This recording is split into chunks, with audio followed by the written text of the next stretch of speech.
अवसर है हम सब जब आपस में मिलते हैं, कुछ समय निकालते हैं बात करने के लिए। किसी को भी कुछ कहना है तो वो अनम्यूट करके कह सकते हैं या फिर मैसेज लिख करके भी भेज सकते हैं। कुछ प्रश्न आए हैं, वहीं से शुरू करते हैं। और इस बीच यदि किसी को अपना कुछ अनुभव साझा करने हैं या कोई बात बताना चाहते हैं तो अवश्य आपका स्वागत है। एक प्रश्न है कि क्या माया का कारण अज्ञान है? कि माया तो अकारण है, उसका कोई कारण नहीं है। और अज्ञान का अर्थ होता है कि जो जैसा नहीं है उसको कुछ और जान लेना या मान लेना, वो अज्ञान की श्रेणी में आता है। और इंद्रियों के माध्यम से जितनी सूचना मिलती है उसको वैसा ही जान लेना या सही संबंध अनुभव में बनाना, वो ज्ञान की श्रेणी में आ सकता है। पर अंततः दोनों ही तो अनुभव से आधारित है और अनुभव ही माया है। तो अनुभव का कारण या माया का कारण अगर आप ढूंढने जाएंगे तो वो कुछ नहीं मिलेगा। ये अवश्य है कि अगर अज्ञान है तो माया को हम सत्य मान सकते हैं या ये कह जान लेते हैं कि ये यही जो दिख रहा है यही सत्य है। और उसके कारण बहुत सारे दुख जीवन में आते हैं। तो यहाँ पर बस इतनी सी बात ध्यान रखनी है कि अज्ञान का एक कारण है। और वो कारण है कि हम जो दिख रहा है इंद्रियों से उसको सत्य मान लिया, या ये कहिए कि जो मैं हूं नहीं उसको मैंने मैं मान के रखा हुआ है कि मैं शरीर हूँ या मन हूँ, या कोई और कल्पना कर रखी है कि मैं आत्मा हूँ या कुछ और हूँ। इस तरीके से अनेकों कल्पनाएं हम करते रहते हैं। पर वास्तव में अगर हम देखें तो ये सारी कल्पनाएं ही हैं। इनका आधार केवल विचार है। और वो विचार जो मैं और जो विचार है उन दोनों में कोई भेद नहीं है, उन दोनों में कोई दूरी नहीं है। तो ये मूल अज्ञान है। और ये अज्ञान जैसे आता है वैसे ही ज्ञान के साथ इसको धोया जा सकता है, दूर किया जा सकता है। अपना अन्वेषण करके या थोड़ा सा भी सजग रह करके, होश में रहकर, ये बिल्कुल साफ देखा जा सकता है कि ये सब इकट्ठा किया हुआ समाज के द्वारा, मान्यताओं के द्वारा या धारणाओं के द्वारा कुछ ना कुछ इकट्ठा कर रखा है। जो इस तरीके से एक स्मृति में इकट्ठा हुआ है और वही स्मृति बार बार आकर के उसको पुष्ट करती रहती है। जितना हम उसको दोहराते हैं उतना वो और दृढ़ हो जाता है, ठोस हो जाता है। जबकि माया जो है वो देखी नहीं जा सकती, जाना भी नहीं जा सकता कि माया है क्या। क्योंकि आपको जो अनुभव आते हैं बहुत सीमित से आते हैं, हमारी इंद्रियों की जो सीमाएं हैं, और उससे भी छन करके वो हमारी पुरानी स्मृति उसमें मिल जाती है। तो वो पूरा वहां पे झोलमाल हो जाता है, पता ही नहीं चलता कि हो क्या रहा है। इसी कारण से माया को जानना बहुत असंभव है, या उसका कारण जानना तो और भी असंभव है। वैसे आप देखिए ना, किसी भी चीज का कोई कारण नहीं होता। ये हमारी बुद्धि ही कहती है कि इसका ये कारण है, पर उससे एक कदम पहले जाएंगे तो वहां पर भी कोई कारण नहीं मिलेगा। तो किसी भी चीज का, जब छोटी सी छोटी चीज का कोई कारण नहीं मिलता, जैसे अभी सामने तोते हैं बहुत सारे, बहुत शोर करते रहते हैं। अब इसका क्या कारण है? एक तोता उल्टा लटक रखा है छोटे से तार पे और आपस में पता नहीं क्या बोलते रहते होंगे, क्या कारण है? ऐसे ही मनुष्य जो है आपस में कौन कहाँ किससे मिलता है, कोई कारण थोड़ी है उसका। अगर मिल गया और उससे कुछ संवाद हुआ या उससे कुछ संबंध है, उस संबंध में क्या मधुरता है, क्या प्रेम है, क्या वो सहजता है, क्या वो आनंद है जो हमारे अंदर से सहज ही प्रकट हो रहा है? अगर ऐसा है तो अच्छा है, नहीं तो वही सब चीजें जो चलती रहती हैं, छोटी छोटी बातों पे परेशान हो जाना, नाराज हो जाना, और जिंदगी गुजर जाती है। तो कोई कारण नहीं है मेरी मेरी दृष्टि से। बाकी हो सकता है ये बात गलत है। राजेश्वरी जी ने लिखा है, माया ही माया की माया माया ही जाने। जी हाँ। अब माया है, जब माया का अर्थ होता है जो वैसा नहीं है जैसा उस दिख रहा है, तो फिर उसके बारे में कुछ भी कहना तो वो गलत हो जाएगा ना, कि जो भी आप कहेंगे वो कैसे कहेंगे, जो बुद्धि में स्मृत जो इकट्ठा किया हुआ ज्ञान है उसी के आधार पे तो आप कुछ कह पाएंगे कि ये ऐसा है या ऐसा नहीं है। तो जिसका आधार ही गलत है, तो उससे कोई भी अगर निष्कर्ष निकलेगा तो वो गलत ही होगा। राजीव ने लिखा है कि माया के बारे में, यह अपने आप में कुछ होने जैसा नहीं है, जो होने जैसा दिख रहा है और जिसे कुछ मान लिया है, वास्तव में वह वैसा नहीं है, और है भी कि नहीं यह भी नहीं कहा जा सकता। इसी को समझाने के लिए माया है कह के बताने का संकेत भर किया जाता है, पर बुद्धि माया को ही कुछ है मानकर उसके कारण विश्लेषण में लग जाते हैं। बिल्कुल सही कहा आपने। तो ये बुद्धि की जो सीमा है, बुद्धि की उपयोगिता भी है पर उसकी एक सीमा भी है। उसकी उपयोगिता है कि वो अज्ञान को दूर करने के लिए सहायक है, पर अगर बुद्धि खुद हमने उसको सच मान लिया तो बहुत बड़ा धोखा हो जाएगा, फिर बहुत बड़ा भटकाव हो जाएगा, फिर आप उसको नहीं छू पाएंगे जो वास्तव में जीवन है, जो सरल है, जो कोमल है, जो सुंदर है, उसको आप नहीं छू पाएंगे। आगे चलते हैं कि क्या अज्ञान के नाश के साथ माया का भी नाश होता है? नहीं, अज्ञान और माया अलग अलग चीजें हैं। अज्ञान तो बहुत छोटा सा हिस्सा है। जैसे कभी तोता सामने है, उसके अंदर ये अज्ञान नहीं है कि ये वो सोचता भी नहीं होगा शायद कि मनुष्य मेरे साथ ऐसा क्यों व्यवहार करते हैं। वो बस जो प्रकट है उसी में लिप्त है, उसी में बह रहा है, एक प्रकृति से जुड़ा हुआ है। हम इंसानों ने तो बुद्धि के कारण अपने आप को प्रकृति से पूरी तरह से काट दिया है, अलग हो गए, टूट गए। इसीलिए तो दुख है। ये शरीर जो पूरी तरह से संबंधित है हमेशा प्रकृति के साथ, उसको हम अलग थलग कर लेते हैं। ये मन जो अटूट है, अखंड है, उसको हम विभाजित कर देते हैं। तो कैसे जीवन में मधुरता आएगी, सौंदर्य आएगा? तो अज्ञान के नाश के साथ माया का भी नाश होता है, ये कहना तो सही नहीं है, क्योंकि माया जब यही नहीं पता वो है क्या, और किसी का ज्ञान नाश भी हो गया, तो माया तो वैसे चलती रहती है अपने अपने पूरे प्रचुर सौंदर्य में, वो बहती रहती है।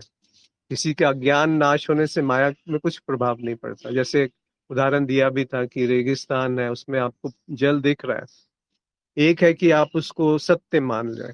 जब आपने उसको जान लिया कि ये सत्य नहीं है, आप चले आगे, तो भी वो दिखना बंद थोड़ी हो जाएगा। बस आप इतना जान पाएंगे कि ये जो है जल एक भ्रम है, और उसी भ्रम को माया कह दिया गया है। या माया अनंत है और इसका भी तत्व शून्य है। ये सारे बहुत बड़े बड़े शब्द हैं। शून्य, अब शून्य से आप, जिसने कहा शून्य, चाहे वो बुद्ध हो या किसी और ने कहा हो, वो उनका अपना अनुभव है कि शून्य का क्या उन्होंने अर्थ दिया है और क्या उसका मतलब निकलता है। जब हम उन शब्दों को दोहराते हैं तो बुद्धि जो है बहुत चालाकी से संतुष्ट हो जाती है कि हाँ, मैं जान गया कि इसका तत्व शून्य है। अब माया अनंत है, ये कौन कह पाएगा, वो जो माया से परे है। अब माया से परे क्या है? वो एक कल्पना मात्र हो जाएगी। तो माया का शुरुआत है या अनंत, अंत है या अनंत है, ये बिल्कुल नहीं कहा जा सकता। या उसका तत्व क्या है? जब आप तत्व जान ही नहीं सकते तो तत्व क्या है वो कैसे कहेंगे? या आप कह दें कि तत्व शून्य है। शून्य का अर्थ है कि वहां कुछ मिलेगा नहीं। ऐसा नहीं कि वहां खालीपन है, पर शून्य का अर्थ है कि आप उसको खोदते जाएंगे, ढूंढते जाएंगे, तोड़ते जाएंगे। बुद्धि की जितनी भी आप कसरत करना चाहें कर ले, कुछ नहीं मिलेगा, हाथ कुछ नहीं लगेगा। जब भी आप किसी निष्कर्ष पे आएंगे, वो झूठा साबित हो जाएगा, असत्य साबित हो जाएगा, वो बदल जाएगा। अगर कुछ चीज परिवर्तित हो गई तो वो इस क्षण भी झूठ है। या कोई चीज पहले कुछ और थी, बाद में कुछ और होगी, तो इस समय जो वो प्रकट है वो भी असत्य है, वो झूठ है। तो इस इस रूप में अगर आप देखेंगे तो माया अनंत है या उसका अंत है, या उसका तत्व क्या है, ये सब बातें निरर्थक हो जाती हैं। और दूसरी बात, ये आपके अध्यात्म की जो जर्नी है या जो यात्रा है उसमें किस तरह सहायक है। क्या इतना जानना आवश्यक नहीं है, या काफी नहीं है कि जो दुख है जीवन में उसका क्या कारण है। अगर उसका कारण आपने ढूंढ लिया तो और क्या चाहिए। फिर तो जीवन सुंदर है, सहज है, सरल है, और अपने आप में वो पूर्ण है। अपने आप में वो बहुत, उसकी अभिव्यक्ति है, ऐसी अभिव्यक्ति जो जिसको शब्दों में बयान करना उचित नहीं रहता। केवल उसको जाना जा सकता है, देखा जा सकता है कि हर क्षण वो घट रहा है, हर क्षण वो अपने सौंदर्य में प्रकट है। फिर आगे लिखा है कि जैसा कि मुझे पता है अनुभव और अनुभव करता एक है, ये ही ज्ञान है। वास्तव में क्या ये सही है। ये जिसे पता है कि ये दो एक है, वो क्या है। क्या वो अनुभव है या अनुभव करता है। इस पे थोड़ा मनन कीजिए कि अगर वो ये भी जाना जा रहा है कि किसी को ये ज्ञान है कि वो दोनों एक है, तो फिर वो तो अनुभव की श्रेणी में आ गया। तो बात तो सही है, बात तो तार्किक है कि अनुभव और अनुभवकर्ता में कोई दूरी नहीं दिखती, कोई भेद नहीं दिखता, कुछ ऐसा कोई विभाजन नहीं है। पर क्या ये एक धारणा नहीं हो जाएगी जब तक हम उसको खुद सत्यापित ना कर लें जीवन में। दो इसके इसके तरीके हैं। एक तरीका है कि किसी ग्रंथ में या किसी महान गुरु से या शास्त्रों में हमने ये पढ़ लिया कि अनुभव और अनुभवकर्ता एक है। और दूसरा तरीका है कि उसको खुद सत्यापित किया जाए अपने जीवन में कि वास्तव में क्या ये दो हैं या एक है। तो अगर ये ज्ञान के रूप में है कि ये दो एक है तो वो धारणा है। पर जब भी सत्यापित हो गया और वो जो सत्यापित करने वाला है उसका विलय हो गया, तब कहा जा सकता है कि हाँ ये एक है। नहीं तो वो एक सिद्धांत है, वो एक अवधारणा है कि वो एक है। कौन कह रहा है कि वो एक है। जो ये कह रहा है कि वो एक है, फिर वो तो उससे भिन्न हो गया जो ये देखा जा रहा है कि वो एक है। इसीलिए ये बड़ी जटिल सी पहेली बन जाएगी अगर इसको बुद्धि के रूप में समझने का प्रयास किया जाए। लेकिन अगर इसको घटने दिया जाए जीवन में, अगर इसको उतरने दिया जाए जीवन में कि और कुछ है नहीं, इसको नकारात्मक रूप से या निषेधात्मक रूप से जानना ज्यादा उचित होता है कि दो नहीं है। इसीलिए अद्वैत कहते हैं। जैसे आप ये कहेंगे कि वो एक है तो वहां पर बहुत सारे संशय खड़े हो जाएंगे, बहुत सारा बहुत सारे प्रश्न आ जाएंगे जिनका कोई उत्तर नहीं होगा। इसीलिए वो एक मान्यता की श्रेणी में आ जाएगा कि वो एक है। तो ऋषि जो हुए थे, संत जो हुए, वो बहुत समझदार थे। उन्होंने वो जानते थे कि ये सिद्ध नहीं किया जा सकता कि वो एक है।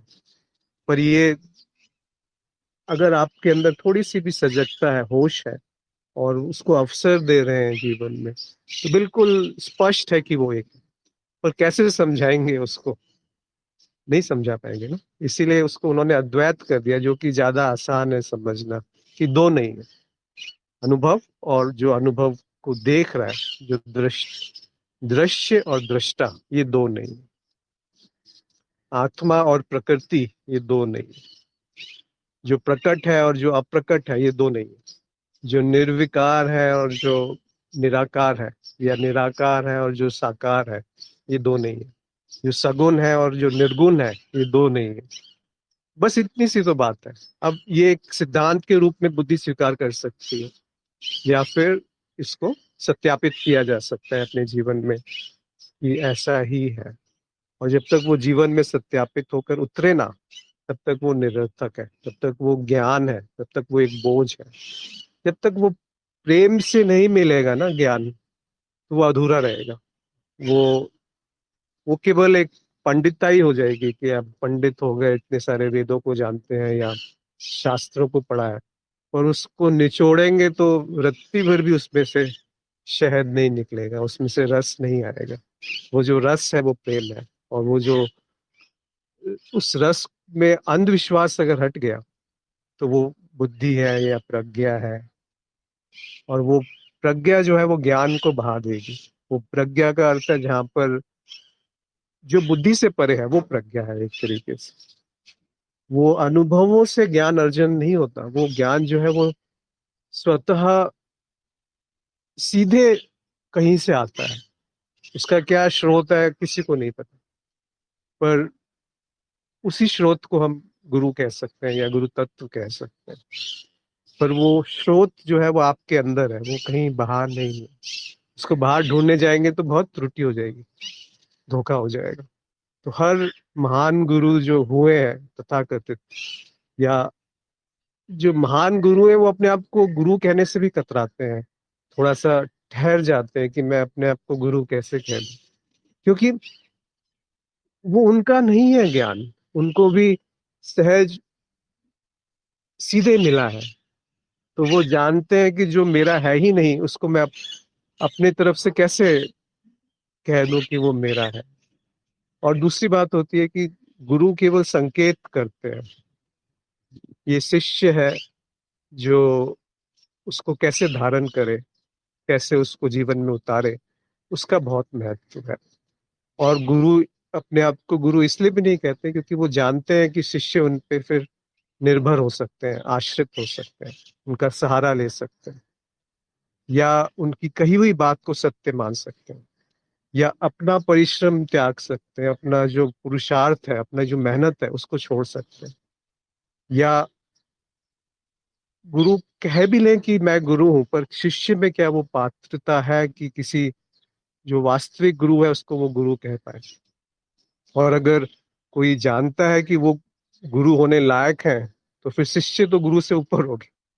बड़ी विचित्र सी पहेली है, जैसे कि एक है ये नहीं समझा जा सकता, वैसे ही गुरु और शिष्य का संबंध है। सीखते भी हैं और आप जानते भी नहीं है कि वो क्या है।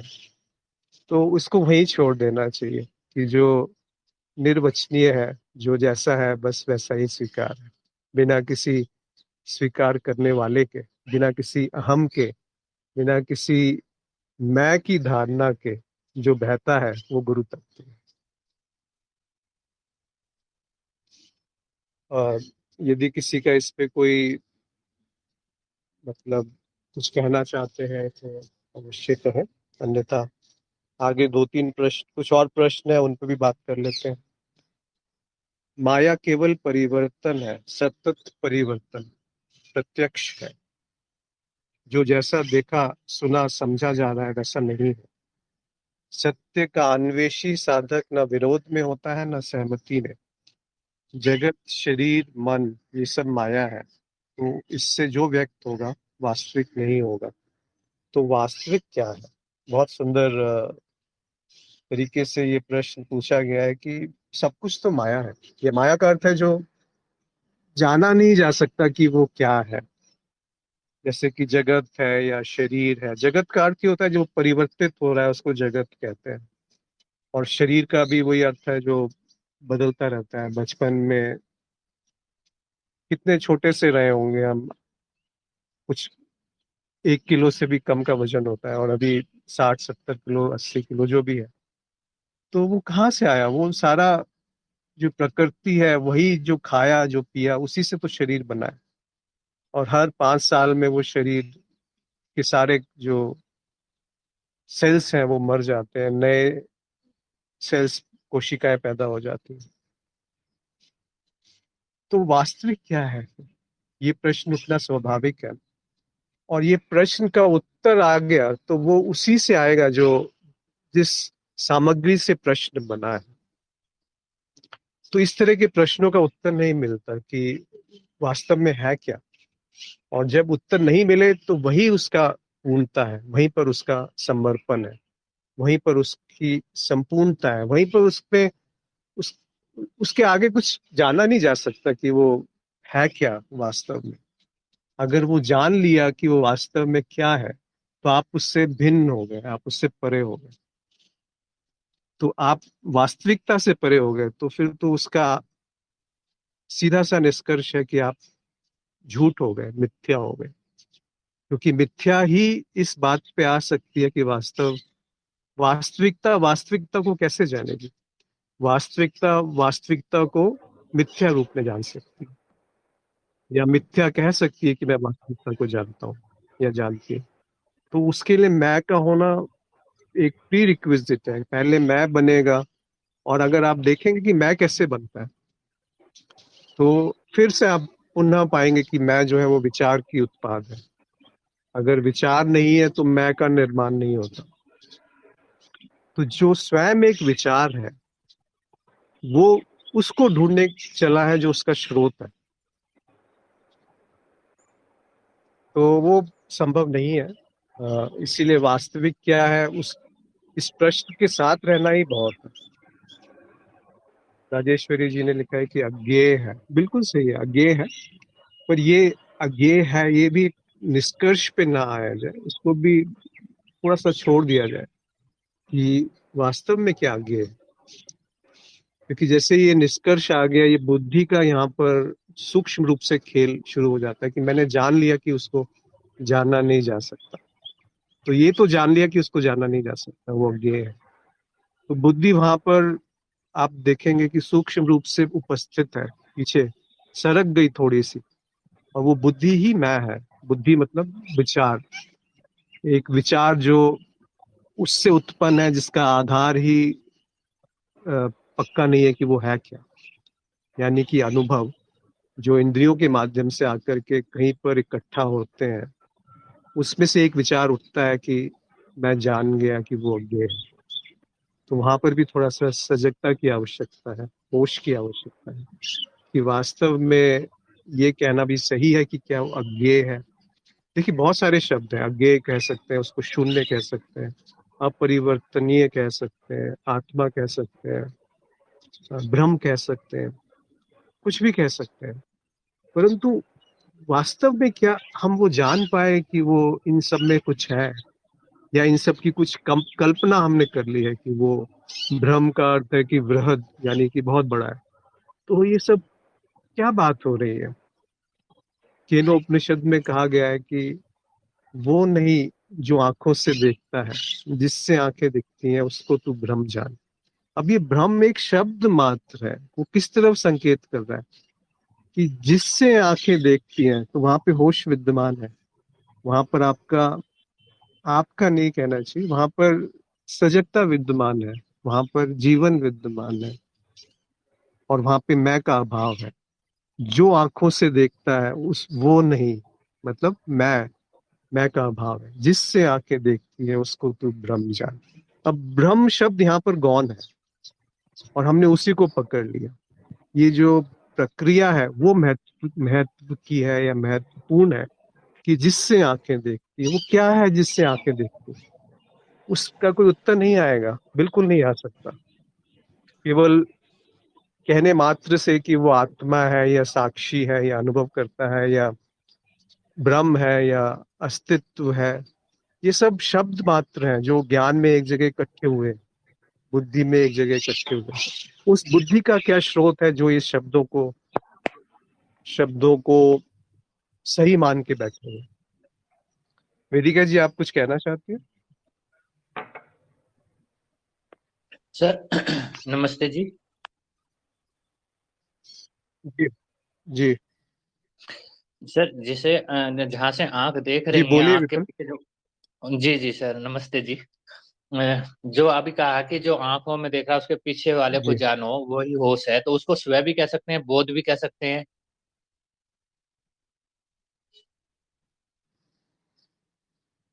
आप जरूर कह सकते हैं, पर बिना कहे भी तो रह सकते हैं। जी जी, मतलब जो एक चीज आती देखिए है जैसे कि आपने आप अपने, जी जी जी, बोलिए बोलिए बोलिए बोलिए, बात पूरी कीजिए अपनी। जी, बहुत पुस्तकों में, ग्रंथों में ये आया कि आप अपने स्वयं में रहिए, आप अपने बोध में रहिए। उसी बात को आपने यहाँ होश पकड़ा है, उसी चीज को मैं समझ रहा हूँ। तो होश, बोध और स्व एक ही बात है क्या? बिल्कुल एक बात है, उसमें शब्दों का हेर फेर है। जी जी मैं जी। ये नहीं कह रहा कि बोध कहना गलत है। जी जी। भाग केवल इतना सा जा रहा है कि जो भी आप कहें या आप हम्म। नहीं भी कहें, क्या आप उस बात को पकड़ पा रहे हैं जो संकेत किया गया है? बिल्कुल अगर बिल्कुल जी। बुद्धि इस बात को पकड़ ले कि वो बोध है, कि वो बोध हम्म। है, या वो ब्रह्म है, या वो आत्मा है, या वो साक्षी है, या किसी ग्रंथ में ये लिखा है, तो वो क्या जीवंत है? क्या वो जी। जीवंत है अभी इस क्षण जो घट रहा है उसके साथ? वो जीवंत है क्या? अगर नहीं है बिल्कुल जीवंत, तो वो एक शब्द मात्र हो गया आपके लिए। जैसे बिल्कुल कृष्ण ठीक बात। कहते हैं कि आत्मा जो है वो कभी छिंदती नहीं है, या उसको गीला नहीं कर सकते, सुखा नहीं सकते। तो वो तो जी उन्होंने उसको वर्णन किया जो वो देख पा रहे थे। आप क्या उसको देख पा रहे हैं? अगर आप उसको देख पा रहे हैं तो आप उसको कोई भी नाम दीजिए, अर्थहीन है वो। पर आप उसको अगर शब्दों में या बुद्धि में संग्रहित करके संचय करके रखेंगे, तो वो एक बोझ बन जाएगा, वो ज्ञान का बोझ बन जाएगा। बहुत घातक है वो बोझ, क्योंकि जी। आपने जाना नहीं और मान लिया कि मैं आत्मा हूँ या बोध है ऐसा। उसको नाम क्यों देना चाहते हैं? नाम दीजिए तो अपना नाम दो ना। इसीलिए तो जो वास्तव में शिक्षक है या गुरु होते हैं, वो आपको कभी भी कुछ बाध्य नहीं करेंगे कि यही बात सही है या जी ऐसा ही है। वो हमेशा कहेंगे कि मुझे ये दिख रहा है, तुम्हें दिखता है तो मौज है, पर मुझे ऐसा दिखता है। और तुम्हें ठीक नहीं बात। दिखता तो कोई परेशानी वाली बात नहीं। हो सकता है तुम सही हो, मैं गलत हूँ। ये भी तो संभव है ना, कि कोई कैसे ये कह बिल्कुल। दे कि जो वो कह रहा है वही सत्य है। ये जी तो बिल्कुल ही गलत बात हो जाएगी। इसीलिए स्वयं ढूंढिए उसको, स्वयं पाइए उसको, और स्वयं उस आप ही आपके गुरु हैं। अगर आप वास्तव में सुनना चाहते हैं तो जो आत्म गुरु होते हैं वही वास्तव में गुरु। और जी। वो जो गुरु है वो चिंगारी दिखा दे देते हैं। अगर आपके अंदर वो सामग्री नहीं है तो आग कहाँ से लगेगी? चाहे ठीक आप बात है कितनी जी। भी आग ले आए, बस अगर वहां पर कुछ है ही नहीं। जी इसीलिए वो गुरु जो है वो चिंगारी का काम करते हैं। और अगर वो बिल्कुल। सामग्री है वहां पे, वो पहले से ही उपलब्ध है। उसमें जो अग्नि लगती है उसका प्रज्वलन जो है वो गुरु करते हैं। बट पर उसके आगे जो है वो मौज है। देखिए, गुरु जो है वो आप सीमित ना हो जाए, इसीलिए वो रोकते हैं कि मुझे गुरु मत कहो। क्योंकि आप हम्म। फिर उनके ऊपर आश्रय उनके ऊपर आश्रित हो जाएंगे, उनके ऊपर निर्भर हो जाएंगे। कृतज्ञता भरपूर रखें क्योंकि उन्होंने संकेत दिया है उस तरफ। पर अगर निर्भर जी। हो गए तो आप सीमित हो गए, हम्म। है ना? ठीक है जी। जी। तो आगे चलते हैं कुछ और। रमाकांत जी ने लिखा है, जो आप पहले से हो, जिसे समस्त अनुभव हो रहे हैं। हाँ, इसको भी प्रश्न में लाना चाहिए रमाकांत जी, कि आप पहले से क्या हो और किसको समस्त अनुभव हो रहे हैं। उसको नाम देने से पहले उसको जांचिए कि वो क्या है। राजीव ने लिखा है कि वास्तविकता गुड़ जैसी है, स्वाद ले सकते हैं पर बता नहीं सकते। जी हाँ। वो जो गूंगा है, उसको बोला जाए कि गुड़ का स्वाद क्या है, पूछा जाए उससे कि भाई क्या है गुड़ का स्वाद, तो वो नहीं बता पाएगा।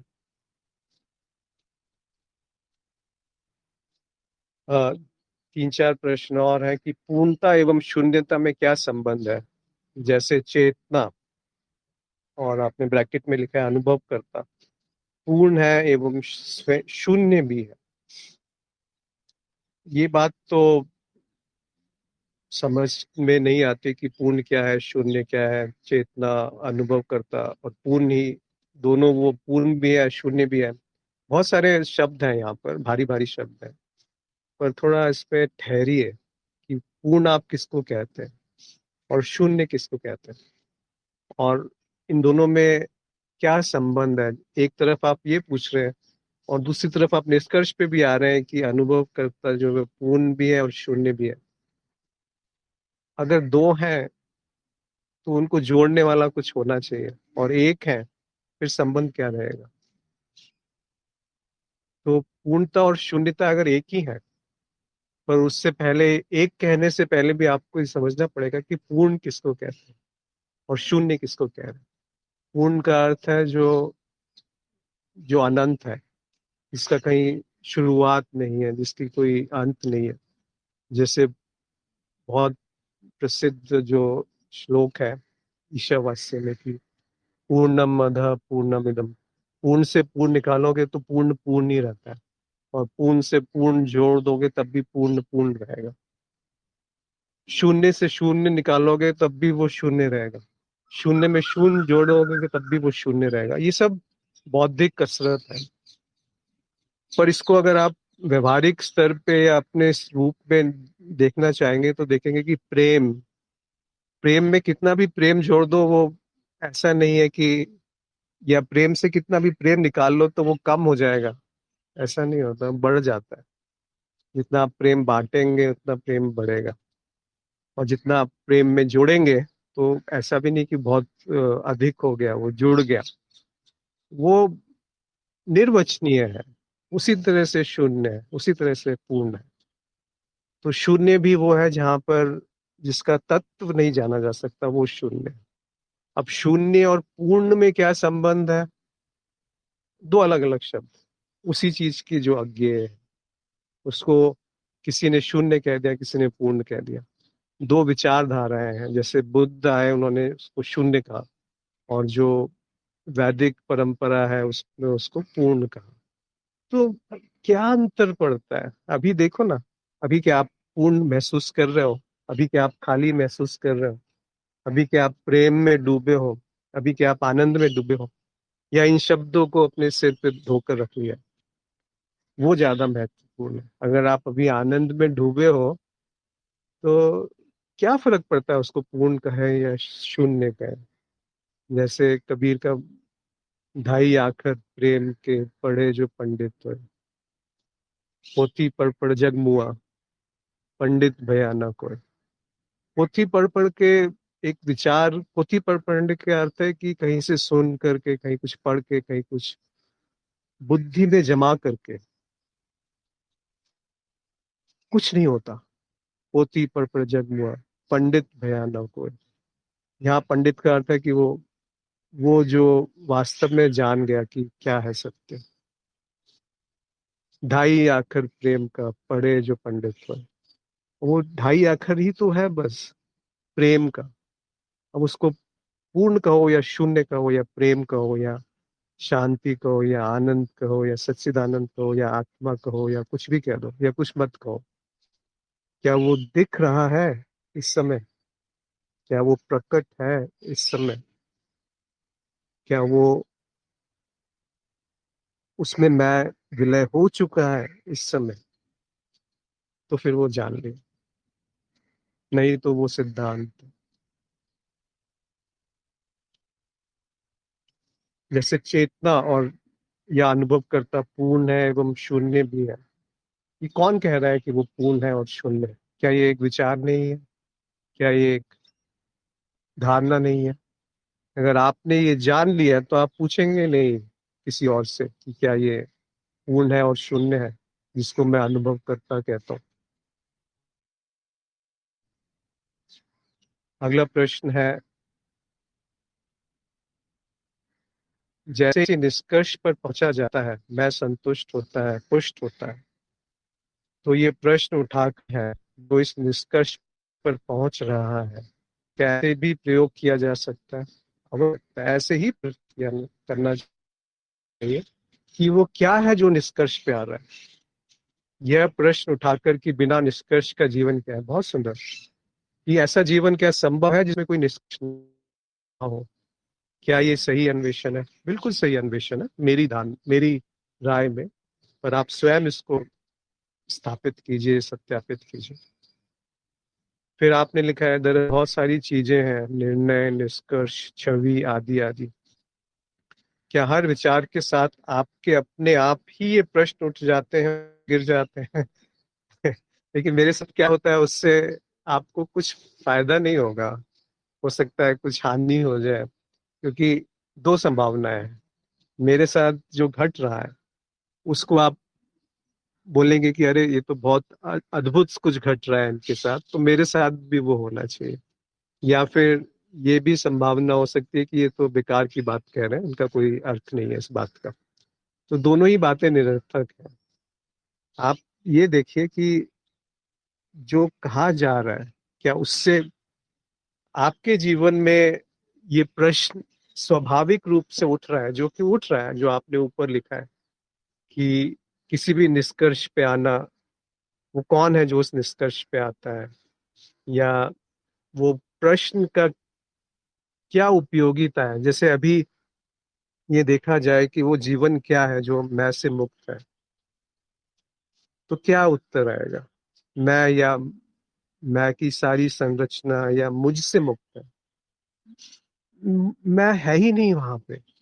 पर जीवन तो वहां से समाप्त नहीं हो गया ना। जीवन तो बल्कि और सौंदर्य में, सरल रूप में बहने लगेगा। तो स्वयं के अनुभव पे से जांचिए, सत्यापित कीजिए। फिर प्रश्न आप देखेंगे, जैसे ही प्रश्न गिरेगा उसके साथ साथ वहां होश विद्यमान रहेगा। प्रश्न गिर जाते हैं, उत्तर की कोई आकांक्षा नहीं है, तो बचा क्या? खुद इसको जांचिए, परखिए। फिर आखिर में लिखा है कि प्रश्न करने से भी मैं संतुष्ट होता है, तो अब कहाँ जाए? अब कोई आधार नहीं है, कोई कोई आधार नहीं मिलेगा। इसीलिए ये कहा जाता है कि ये कमजोर जो हृदय के लोग हैं उनके लिए अध्यात्म नहीं है। कहाँ जाए? आप कहाँ जा सकते हैं? आप कहीं नहीं जा सकते ना। तो प्रश्न करने में भी मैं संतुष्ट होता है। अगर आपको ये आभास हो गया कि ये प्रश्न एक विधि है, ये एक माध्यम है, ये एक साधन है, और इसमें ही आपको संतुष्टि मिलने लगी, तो उसका अर्थ जो है वो सही नहीं निकला। प्रश्न तो एक, कह सकते हैं, शुरुआती तौर पे उसका उपयोग है। पर अगर उसको एक तकनीक की तरह प्रयोग करने लगे, जैसे रमन महर्षि ने कहा कि मैं कौन हूँ, अगर आप उसी चीज को दोहराने लगे, मैं कौन हूँ, मैं कौन हूँ, मैं कौन हूँ, या मैं क्या हूँ, मैं क्या हूँ, हर आधे घंटे में, एक घंटे में, तो वो तो कोई हल थोड़ी निकलेगा उसका। वो जो कहा रमन महर्षि ने, मैं कौन हूँ या मैं क्या हूँ, वो तो एक अन्वेषण की बात है कि इसको करने से देखो क्या होता है। उसी तरह से कोई भी ऐसा प्रश्न जो असंभव है, तो बुद्धि वहां पे छूट जाती है। फिर प्रश्न स्वयं काम करता है, अन्वेषण स्वयं काम करेगा, और आप पाएंगे वहां पर होश विद्यमान है, वहां पर बोध विद्यमान है, वहां जागरण विद्यमान है, वहां पर समर्पण विद्यमान है, वहां पर प्रेम विद्यमान है, वहां पर शून्य विद्यमान है, पूर्ण विद्यमान है, आत्मा विद्यमान है, ब्रह्म विद्यमान है। कुछ भी कह दीजिए, ये सारे नाम है। कुछ तो नाम उपयोग करने पड़ेंगे ना, अगर हम बात कर रहे हैं तो इसीलिए इन नामों का उपयोग होता है। पर अगर इन नामों में उलझ जाएंगे तो वो होश चूक जाएंगे वहां पे, क्योंकि हम एक विधि, एक साधना के रूप में उसे देख लेंगे। तो जो भी शास्त्र है, और जो भी साधना है, और जो भी गुरु है, इन सब में कोई गलती नहीं है। पर ये सब आपको बांध सकते हैं, क्योंकि आपकी बुद्धि स्वयं काम करना बंद कर देगी। और बुद्धि को क्या काम करना है? बुद्धि को केवल इतना काम करना है कि उस, मेरा स्रोत क्या है, बुद्धि का स्रोत क्या है। ये क्षमता केवल मनुष्य में होती है, मानव में पहली बार आती है, जिसमें कि बुद्धि इस दिशा में सोच भी पाए कि कहाँ से मैं निकली हूँ, मेरा स्रोत क्या है, कहाँ मुझे, मतलब क्या है जहाँ से ये संबंध जुड़ रहा है अनुभवों में, जिसको ज्ञान कहा जाता है। तो ज्ञान के परे, बुद्धि के परे जिसको कहते हैं, वो प्रज्ञा है। या उसका एक और शब्द प्रयोग किया है पतंजलि में, रिदम भरा प्रज्ञा, मतलब शुद्ध है, पवित्र है। और पवित्र होने के बाद जब वो उत्पन्न होती है तो उसको प्रज्ञा कहते हैं। और वो अपने आप में संपूर्ण है। वो तभी संपूर्ण है जब उसमें प्रेम मिला हुआ है, जब उसमें शुद्धता शामिल है, तभी आप उसको प्रज्ञा कह सकते हैं। अन्यथा वो, आप उसको बुद्धि कह सकते हैं, विवेक कह सकते हैं, पर वो प्रज्ञा नहीं कह पाएंगे, जो परिभाषित है अलग अलग शब्दों में। स्थित प्रज्ञ कहा कृष्ण ने गीता में, कि वो जो प्रज्ञा में स्थित हो गया, वो स्थित प्रज्ञा है। कैसे स्थित होगा? जब शुद्धता होगी, जब पवित्रता होगी, जब प्रेम होगा। और ये तीनों अलग अलग नहीं है, प्रेम, पवित्रता और प्रज्ञा, ये एक ही है। अगर इनमें से एक भी छूट गया तो तीनों ही गायब हो जाएंगे। अगर आप पवित्र हैं तो प्रेम झलकेगा, और साथ ही साथ प्रज्ञा भी वहां पाई जाएगी। नहीं तो सिद्धांत को आपने मान लिया है, अगर प्रज्ञा का अभाव है तो प्रेम भी अधूरा है, और अगर पवित्रता नहीं है तो प्रज्ञा और प्रेम का क्या काम। तो ये तीनों एक साथ जुड़ जाते हैं, तो आप पाएंगे कि एक ही एक ही गाड़ी के तीन पहिए हैं, जैसे थ्री व्हीलर होता है, एक भी हटा देंगे तो चलेगा नहीं। वैसे ही है, अलग अलग नहीं पाए जाते ये कभी भी। अगर केवल पवित्रता है तो आप अगर उसको एक विधि के रूप में मान लिया, जैसे कि बहुत हमेशा ही नहाते रहें या हमेशा ही सफाई रखें आसपास, पर वो पवित्रता की बात नहीं हो रही। पवित्रता का अर्थ है कि किसी के लिए कोई गलत विचार तक नहीं आना। इतने जैसे एक बच्चा पवित्र होता है, वो बुरा नहीं सोचता किसी को, छोटा सा बच्चा कुछ महीनों का, वैसी पवित्रता। और प्रज्ञा यानी कि जहाँ बुद्धि समर्पित हो गई। और प्रेम प्रेम के लिए तो क्या कहा जाए। तो ये पवित्रता, शुद्धता, प्रेम और प्रज्ञा, ये क्या जीवन में है? अगर ये जीवन में है तो किससे क्या पूछना जाना, क्या पूछोगे, क्या जवाब आएगा?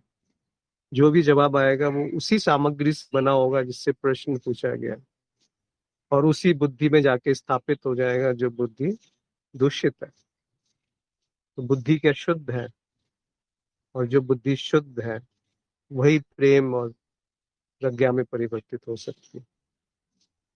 तो कोई और कुछ कहना चाहते हैं तो अवश्य कहें, या ऐसी बात जो सही नहीं लगी हो आज के चर्चा में, उसके बारे में अवश्य कहें कि आपको क्या लगता है। ये बातें तो थ्योरेटिकल हैं, बिल्कुल बेकार की चीज है, ऐसा तो नहीं लगता? या आपका अनुभव क्या है? हो सकता है मैं बढ़ा चढ़ा के बोल रहा हूँ, मुझे कुछ नहीं पता ये जो कहा जा रहा है, इसीलिए इस पे विश्वास मत कीजिए जो कहा गया। उसको देखिए जो अभी उपलब्ध है जीवन में,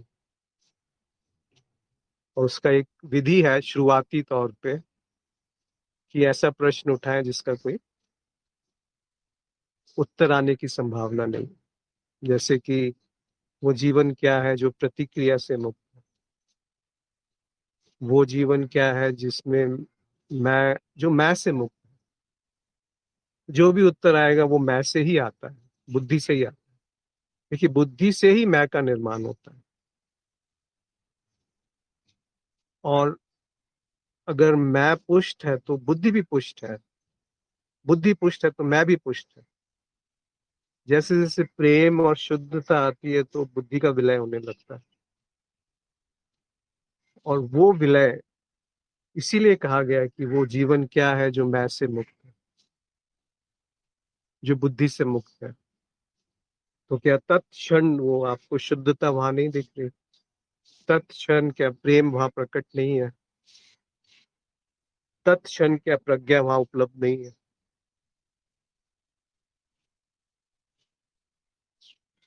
उत्तर की अपेक्षा नहीं है, और प्रश्न गिर गया, तो बचा क्या? जो बचा उसको नाम देने की आवश्यकता नहीं। कहने के लिए, संवाद के लिए हम होश कहते हैं, या बोध कहते हैं या कुछ भी कहते हैं, जागरण कहते हैं, पर वो भी निरर्थक है शब्द जब तक वो चखा नहीं आपने, जब तक वो चिंगारी से आग नहीं पकड़ी। तो कोई कुछ कहना चाहते हैं या कोई और प्रश्न जो चीज ऐसी हो स्पष्ट ना हुई हो?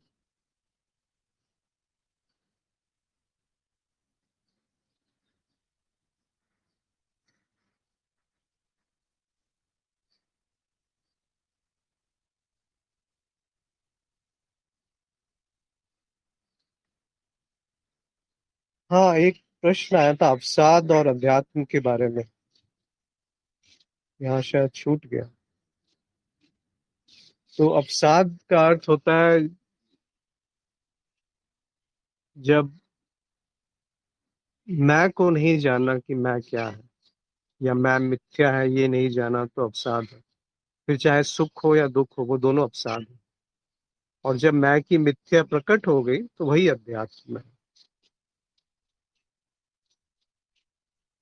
राजेश्वरी जी ने लिखा है कि बुद्धि में यदा कदा उल्टे सीधे विचार जाने अनजाने आ ही जाते हैं, इनसे निजात पाने। आपको मैं क्या उपाय बताऊं राजेश्वरी जी, आप तो पहले ही बहुत जानती हैं, बहुत सिद्ध है। तो बुद्धि में यदा कदा उल्टे सीधे विचार आने जाने आ जाने अनजाने आ ही जाते हैं।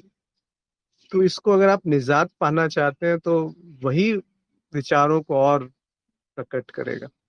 उसको निजात की जगह उससे आप उसको स्वीकार कर लीजिए, और ऐसा स्वीकार जिसमें स्वीकार करने वाला ना हो। अगर ये समझ में आए कि मैं स्वीकार कर रहा हूँ या कर रही हूँ, तो उस तरफ दृष्टि लेके जाइए, ये मैं कौन है जो स्वीकार कर रहा है इन विचारों को या इनका विरोध कर रहा है। तो उस तरफ जैसे आप दृष्टि जाएगी, तो मैं का विलय होना शुरू हो जाएगा, वो ढीला पड़ने लगेगा, वो खोखला होने लगेगा। ये मैं कौन है जो इन विचारों से निजात पाना चाहता है, इनसे मुक्ति पाना चाहता है। इस क्षण कोई भी विचार है, मैं उसके लिए स्वीकार है, चाहे वो अच्छा हो या बुरा हो, सही हो या गलत हो, या चलता रहे तब भी मुझे स्वीकार है। तो आप पाएंगे कि वो उसमें कोई शक्ति नहीं रही कुछ, वो बिल्कुल छूट गया। वो शक्ति इसलिए पा रहा है कि उसका विरोध किया जा रहा है, उसको भगाने का प्रयास किया जा रहा है, या उसको पकड़ के रखने का प्रयास किया जा रहा है। तो जैसे आप पकड़ के रखने का प्रयास करते हैं, वो छूट जाता है, बिखर जाता है। और जैसे आप उसको भगाने का प्रयास करते हैं, वो और पुष्ट होता जाता है, लौट लौट के आएगा।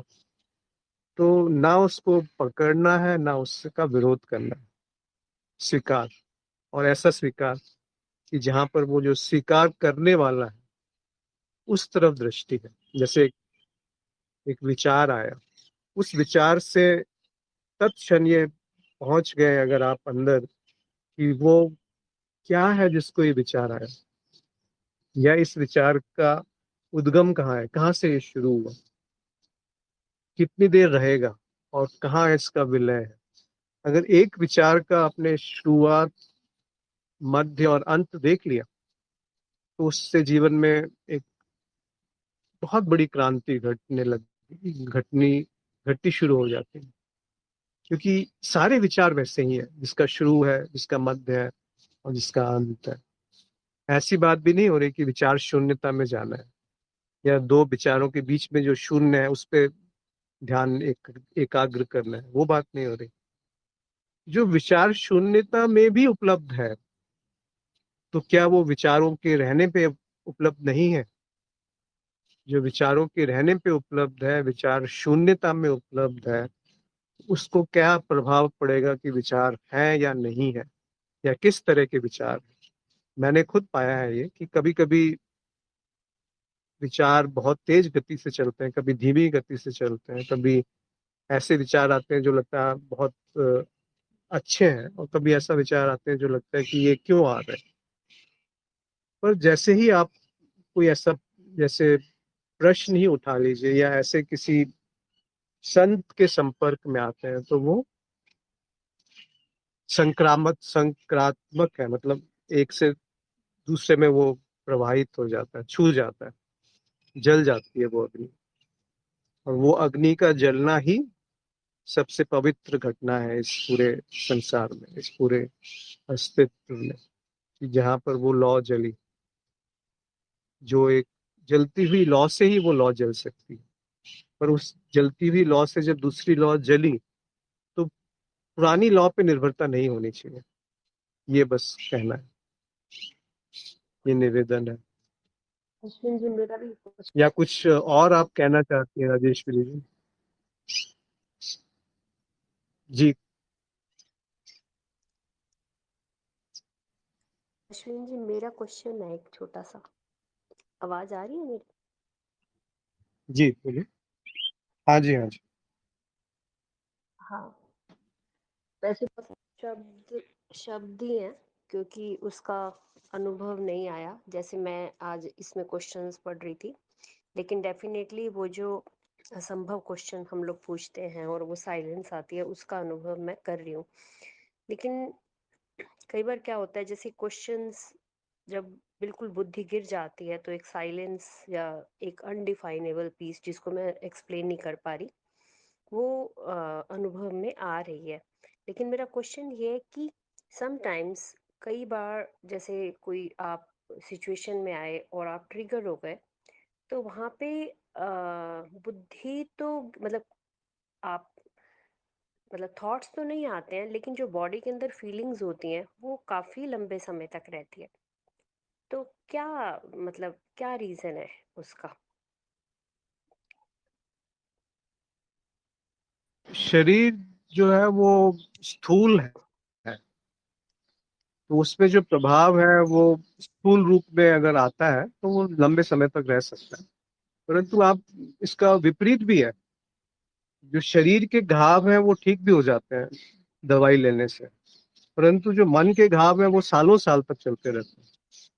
तो जो आपने बोला कि कभी कभी ऐसे विचार आते हैं जिससे मन में प्रभाव पड़ता है, पर वो शरीर में प्रकट होते हैं भावनाओं के रूप में, या कई बार एक क्या बोलते हैं अस्त व्यस्तता के रूप में या असहजता के रूप में, वो ज्यादा देर तक चलते हैं क्योंकि वो स्थूल है। तो आप जो है उस तरफ अगर आप ध्यान लेके जाएंगे, असंभव प्रश्न का उपयोग यही है कि ऐसा प्रश्न जो हमेशा आपको उत्तर ना दे पाए, कि वो क्या है जो ये असहजता महसूस कर रहा है इस समय, या वो क्या है जो इस विचार का भी स्रोत है। तो आप बहुत सरलता से उनसे उनसे दूर हो जाएंगी। एक एक दूरी बन जाएगी, एक गैप बन जाएगा दोनों के बीच में। वो जो विचार है, दरअसल विचारक जो है वो विचार का उत्पाद है। अगर विचार नहीं है तो विचारक नहीं रहेगा। तो ये बात ही समाप्त हो जाती है कि दोनों एक है क्या, या विचार ही तो विचारक है। कहा गया है कि विचारक ऐसा ऐसा विचार क्या है जो विचारक के बिना हो। रस्सी के दो सिरे हैं। तो अगर आप ये सूक्ष्म रूप से चाह रहे हैं कि वो असहजता शरीर से जल्दी समाप्त हो जाए, तो वो ज्यादा देर तक बनेगी। या तो ऐसी कोई असहजता है, शरीर में रोग है, तो उसका निवारण किया जा सकता है दवाई लेकर के या एक्सरसाइज करके। परंतु या अपने भोजन में सुधार करके या वातावरण में सुधार करके। परंतु अगर ये असहजता मन की वजह से शरीर में धारण हो रही है, यानी कि आपका मन छिन्न भिन्न है और उसके कारण शरीर में प्रभाव आ रहा है, तो उसका जो डायग्नोसिस है वो मन है। फिर दवाई लेने से फायदा नहीं होगा। फिर मन के ऊपर केंद्रित रख करके ये देखना है कि मन का स्रोत क्या है, वो जीवन, वो सहजता क्या है जो मन के परे है अभी इस क्षण। वो एक संकेत है, वो एक बल्कि सहारा है कि मन में जो असहजता है उसको अभी देखा जाए, तो शायद वो निकल जाए। शायद मैं अपनी बात कह पाया नीरू जी। हाँ अश्विन, मैं यहाँ पे थोड़ा सा अपना एक वो और क्लियर करना चाहती हूँ। जैसे फॉर एग्जाम्पल, कई बार आपको गुस्सा आ रहा है, तो क्वेश्चन उठा कि किसको गुस्सा आ रहा है। तब तक वो गुस्से के जो प्रभाव हैं वो आपके शरीर में आ चुके हैं, क्योंकि मान लो कोई लाइफ सिचुएशन हुई और आपने गुस्सा कर लिया, तो वो गुस्सा जो है वो सेंसेशन की फॉर्म में बॉडी के अंदर आ गई। लेकिन उस टाइम पे जब आपने अपने आप एक क्वेश्चन पूछा कि किसको गुस्सा आ रहा है, तो वो साइलेंस में चले गए, जो कि मैं एक्सप्लेन नहीं कर सकती बिल्कुल। मतलब एकदम आप शांत हो गए या साइलेंस में हो गए, बट स्टिल मैं अनुभव कर पा रही हूँ कि बॉडी के अंदर वो सेंसेशंस अभी हैं। और जब मैं बिल्कुल एक in that light of awareness जब मैं उसको देख रही हूँ, तो वो सेंसेशन भी बहुत जल्दी चली जाती है। मतलब बहुत ज़्यादा लंबे टाइम तक वो नहीं टिकती, जो जिसको मैं एंगर का नाम दे रही हूँ या कुछ करके। तो is it the right track, या कहीं किसी और तरीके से इसका मतलब और कुछ कंटेम्पलेट करना? बिल्कुल सही तरीका है जो आपने बताया, अपना अनुभव बताया, ऐसे ही मेरा भी अनुभव है कि ऐसा ही होता है। पर आप देखेंगे कि मतलब आगे जाते जाते ये विधि भी छूट जाएगी, इस पे ओके। आश्रय होना भी छूट जाएगा। क्योंकि जी। जैसे ही वो शुद्ध शक्ति है, तो वो प्रश्न उठाना नहीं पड़ेगा कि ये कौन है जो इस क्रोध को देख रहा है। वास्तव में वो क्रोध उठना ही बंद हो जाएगा। मतलब मैं कह नहीं सकता कि आपके साथ क्या होगा, परंतु वो क्रोध उठना बंद हो जाएगा। तो नहीं, उसका अभी तो वो निवारण की आ आवश्यकता नहीं जाता है, पड़ेगी। अब और तो जब आ वो जाता है। उठेगा,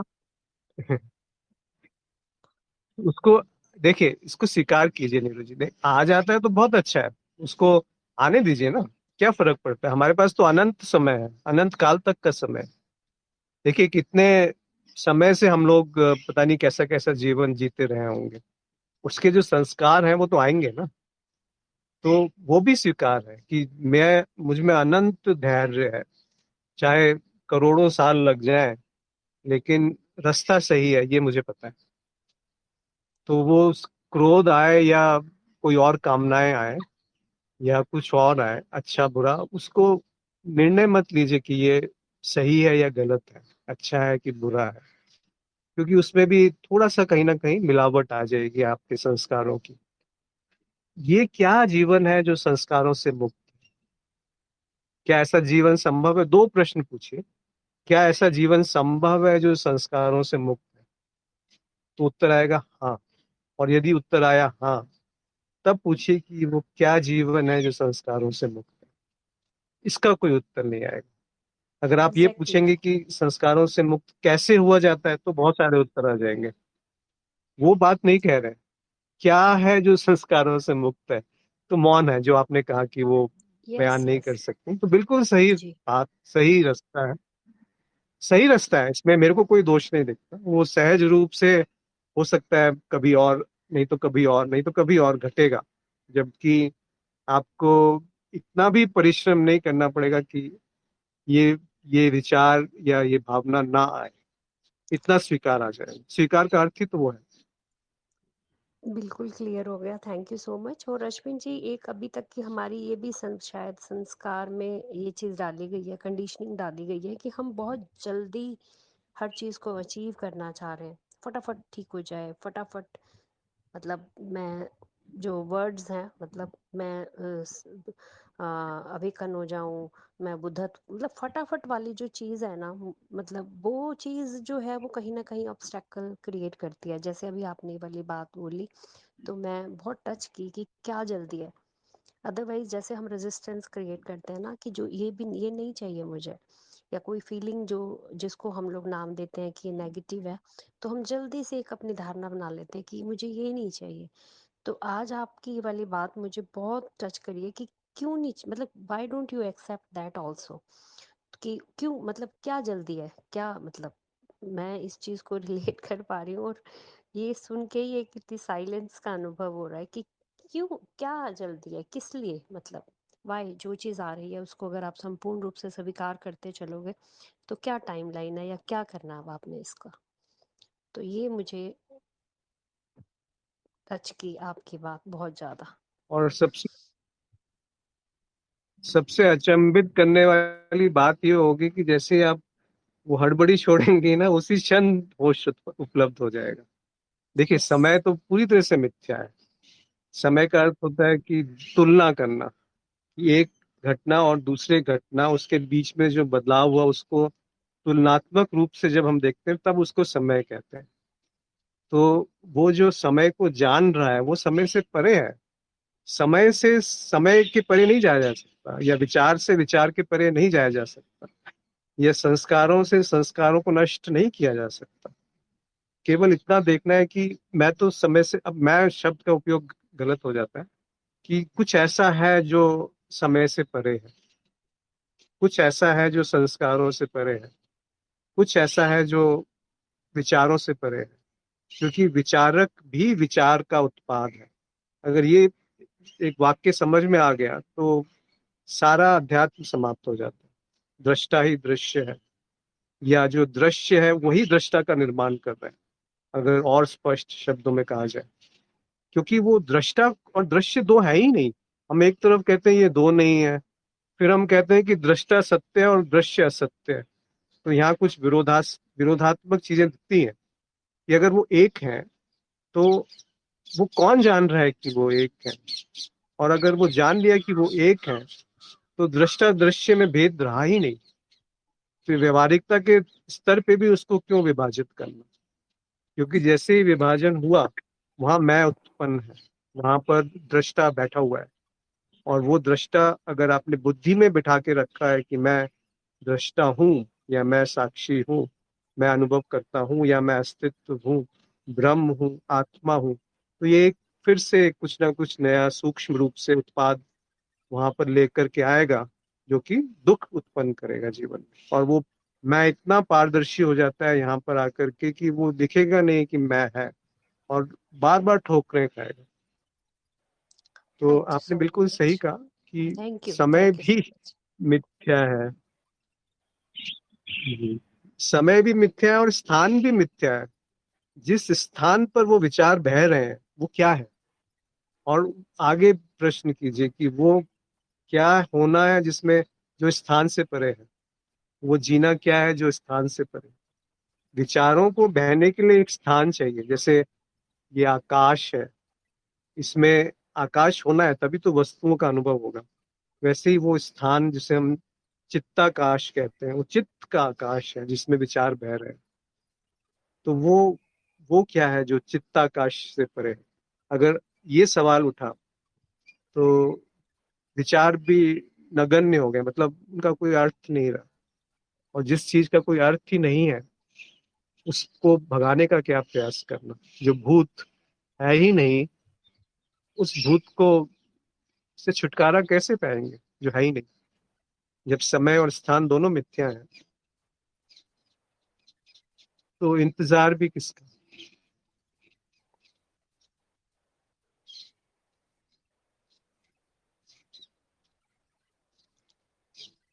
राजेश्वरी ने जी लिखा है कि मैं ढीला हो गया, धूमिल हो गया, पूर्ण रूप से विलीन नहीं हुआ अभी तक।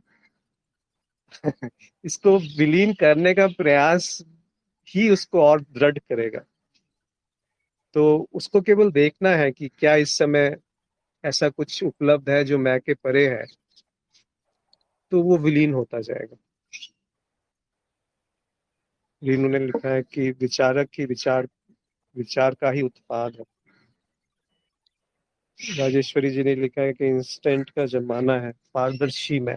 जी हाँ, वो पारदर्शी हो जाता है, इतना पारदर्शी जैसे कोई कांच है, और इतना बारीक कांच है कि आप बार बार उससे ठोकर खाएंगे लेकिन आप समझ नहीं पाएंगे कि यहाँ पे क्या है।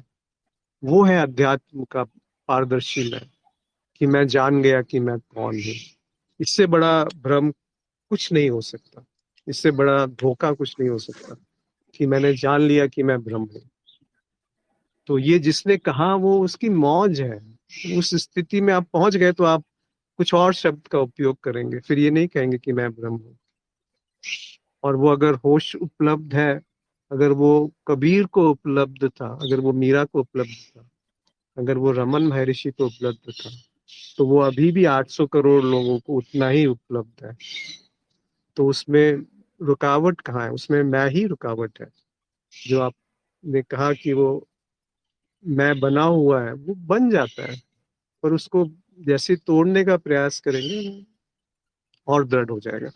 तो उसको भी स्वीकार कर लीजिए कि ये मैं है, पर साथ साथ ये भी देखिए कि वो जीवन क्या है जो मैं से मुक्त, या मैं की सारी संरचना और मुझसे मुक्त है, मैं है ही नहीं, ऐसा जीवन क्या है? पहला प्रश्न कि क्या ऐसा जीवन संभव है जो मैं से मुक्त है? तो उत्तर यदि हाँ आया तभी दूसरा प्रश्न वाजिब रहेगा, नहीं तो फिर बात वहीं समाप्त हो जाएगी। फिर तो व्यवहारिकता और जीवन संसार उसी में अच्छा है। अगर उत्तर आया कि हाँ ऐसा संभव है, तब प्रश्न पूछिए कि ये मत पूछिए कि इस मैं से कैसे मुक्त हुआ जाए, ये पूछिए कि वो जीवन क्या है जो मैं से मुक्त है, मुझसे मुक्त है, मेरे होने से मुक्त है, किसी बुद्धि के विचार के उत्पाद से मुक्त है, विचारक से मुक्त है, देखने वाले से मुक्त है। वो अवलोकन क्या है जिसमें अवलोकन करने वाला नहीं है? वो मेरा होना क्या है जिसमें मेरा होना ही नहीं है? ये देखिए जलेबी नहीं बन जाए। तो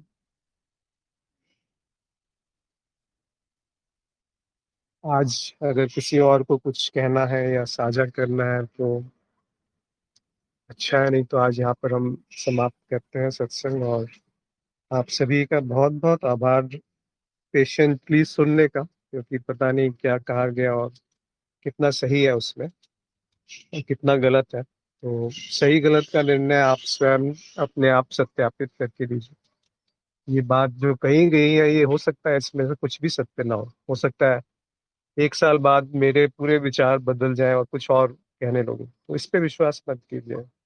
ये सब बातें जो है निरर्थक है। महत्वपूर्ण ये है कि वो जो बात कही कि शुद्धता, प्रज्ञा और प्रेम का संगम है कि नहीं इस क्षण। अगर इन तीनों का संगम है उपलब्ध, तो फिर कुछ चिंता नहीं है। फिर अध्यात्म जाए जहां जाना हो, संसार जाए जहां जाना हो, आप मौज में रहेंगे, आप आनंद में रहेंगे। और वो आप